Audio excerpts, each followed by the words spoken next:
Reprise de la lecture avec le chapitre 14. Chapitre 14.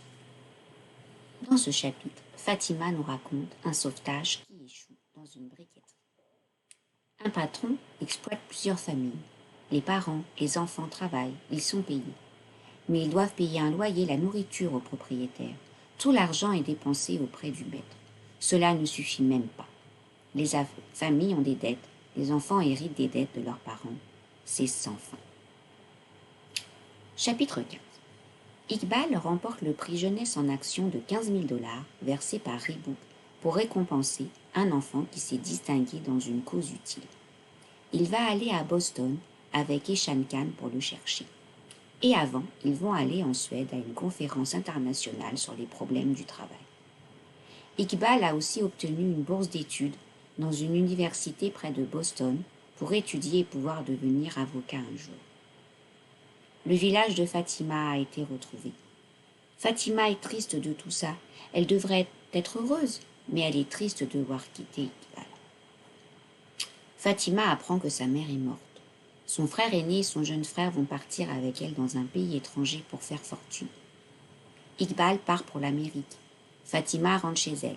Elle recommence une vie de travail à la ferme, comme sa mère avant elle. Elle reçoit des nouvelles par Maria, tout va bien. Dernier chapitre, chapitre 16.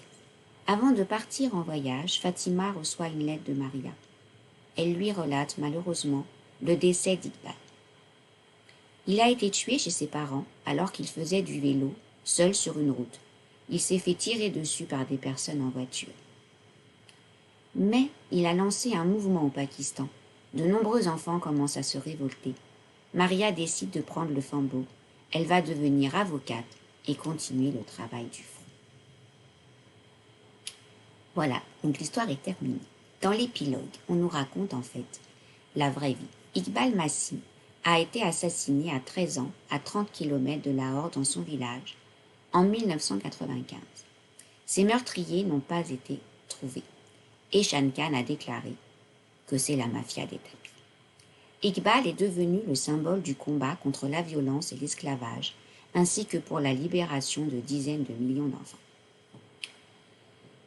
Ensuite, il y a une postface, et l'auteur donne beaucoup de chiffres et parle du travail des enfants dans le monde.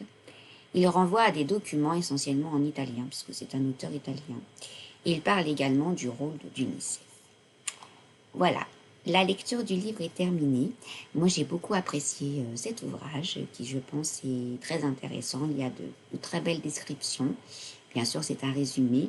Donc, je vous encourage vivement à lire l'intégralité du livre sur cette histoire de ce petit garçon qui, effectivement, malgré tout, moi, je trouve, ne se termine pas très bien.